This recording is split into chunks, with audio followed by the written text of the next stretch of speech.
വനിതാ കമ്മീഷൻ അധ്യക്ഷ ഇപ്പോൾ മാധ്യമങ്ങളെ കാണുന്നു. വായിച്ചു നോക്കിയപ്പോ വളരെ ഗുരുതരമായിട്ടുള്ള രൂപത്തിലുള്ള പീഡനത്തിന് ആ പെൺകുട്ടി ഭർതൃഗൃഹത്തിൽ വെച്ച് ഇരയായിട്ടുണ്ടായിരുന്നു എന്ന് വളരെ വ്യക്തമായിട്ടുള്ള രൂപത്തിൽ രേഖപ്പെടുത്തിയിട്ടുണ്ട്.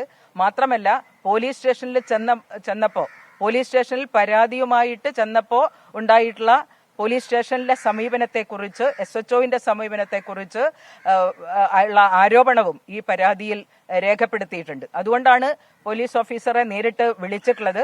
അപ്പോൾ ആ ആരോപണം ശരിയാണ് എന്ന്, കുട്ടി ഉന്നയിച്ചിട്ടുള്ള ആരോപണം ശരിയാണ് എന്ന് അദ്ദേഹത്തിന്റെ മറുപടിയിൽ നിന്ന് വ്യക്തമായി. തീർച്ചയായിട്ടും വനിതാ കമ്മീഷന് ലഭ്യമായിട്ടുള്ള പരാതിയിൽ വളരെ ഗുരുതരമായിട്ടുള്ള രൂപത്തിൽ ഉള്ള ശാരീരികമായിട്ടുള്ള പീഡനങ്ങൾക്ക് ഇരയായി എന്ന് മാത്രമല്ല, അവിടെ കോഴിക്കോട് ബേബി മെമ്മോറിയൽ ഹോസ്പിറ്റലിൽ തലേ ദിവസം കുട്ടിയെ അവിടെ പ്രവേശിപ്പിച്ചിരുന്നു. ഭർത്താവിന്റെ ബന്ധുക്കളും ഭർത്താവും ചേർന്നുകൊണ്ട് തന്നെയാണ് ബേബി മെമ്മോറിയൽ ഹോസ്പിറ്റലിൽ ഡോക്ടറെ കാണിച്ചിട്ടുള്ളത്. കുട്ടി ആ പരാതിയിൽ പറഞ്ഞിട്ടുള്ളത് കൊണ്ടുപോകുന്ന സമയത്ത് ബോധമുണ്ടായിരുന്നില്ല എന്നുള്ളതാണ്. ബോധം തെളിഞ്ഞപ്പോഴാണ് താൻ ആശുപത്രിയിലാണ് കിടക്കുന്നത് എന്ന് മനസ്സിലാക്കിയിട്ടുള്ളത്. സ്വാഭാവികമായിട്ടും ആ പെൺകുട്ടിയുടെ ഈ ശരീരത്തിനേറ്റിട്ടുള്ള പരിക്കുകൾ സംബന്ധിച്ച് ഡോക്ടറോട് പറഞ്ഞിട്ടുണ്ടാവുക ഈ കൊണ്ടുപോയിട്ടുള്ള ആളുകളാണ്. ആ പെൺകുട്ടി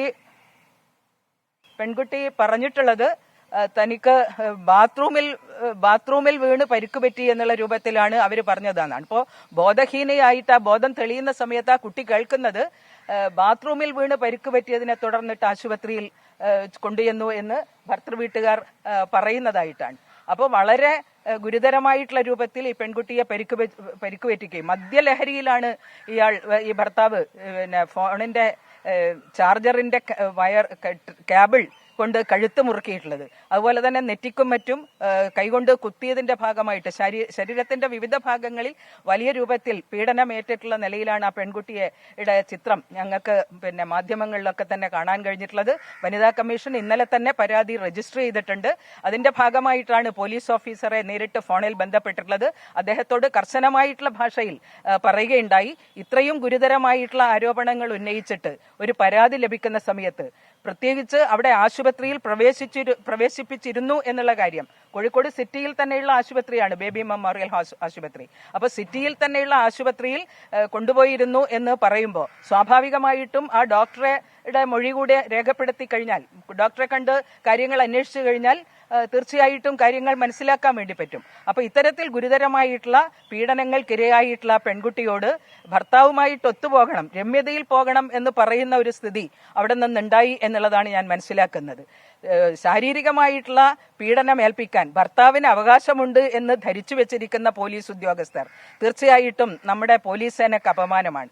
കേരളത്തിലെ പോലീസ് സംവിധാനം ഏറ്റവും മെച്ചപ്പെട്ട രൂപത്തിൽ, ഏറ്റവും കൃത്യമായിട്ടുള്ള രൂപത്തിൽ ഇത്തരം ആരോപണങ്ങളിൽ അന്വേഷണം നടത്തുകയും കുറ്റക്കാരെ കണ്ടെത്തുകയും കുറ്റക്കാർക്കെതിരായിട്ട് നിയമ നടപടികൾ സ്വീകരിക്കാനുമൊക്കെ ജാഗ്രത കാട്ടുന്ന പോലീസ് സേനക്ക് അപമാനം വരുത്തി വെക്കുന്ന ഇത്തരത്തിലുള്ള ഉദ്യോഗസ്ഥന്മാർ തീർച്ചയായിട്ടും അവരെ അദ്ദേഹത്തെ അന്വേഷണ സംവിധാനത്തിൽ നിന്ന് മാറ്റിയിട്ടുണ്ട് എന്ന് ഇപ്പോൾ മനസ്സിലാക്കാൻ വേണ്ടി കഴിയുന്നു. നല്ല രൂപത്തിലുള്ള നടപടിയാണ് കേരളത്തിലെ ആഭ്യന്തര വകുപ്പിന്റെ ഭാഗത്ത് നിന്നുണ്ടായിട്ടുള്ളത്. ഈ കേസ് നല്ല നിലക്കുള്ള അന്വേഷണം നടത്തിക്കൊണ്ട് വിവാഹം കഴിഞ്ഞ് 7 ദിവസത്തിനുള്ളിലാണ് ഒരു പെൺകുട്ടിക്ക് ഇത്രയും തരത്തിലുള്ള പീഡനങ്ങൾ ഏൽക്കേണ്ടി വന്നിട്ടുള്ളത്. ഭർതൃഗൃഹത്തിൽ നിന്ന് പീഡനം ഏൽക്കുന്ന സമയത്ത് അത് സർവം സഹകളായിട്ട് വനിതാ കമ്മീഷൻ അധ്യക്ഷ പി സതീദേവി മാധ്യമങ്ങളെ കാണുകയായിരുന്നു. പന്തീരങ്കാവ് സംഭവമായിരുന്നു അവർ സംസാരിച്ച. വളരെ ഗുരുതരമായ പീഡനത്തിന് പെൺകുട്ടി ഇരയായിട്ടുണ്ടെന്നാണ് സതീദേവി പറയുന്നത്.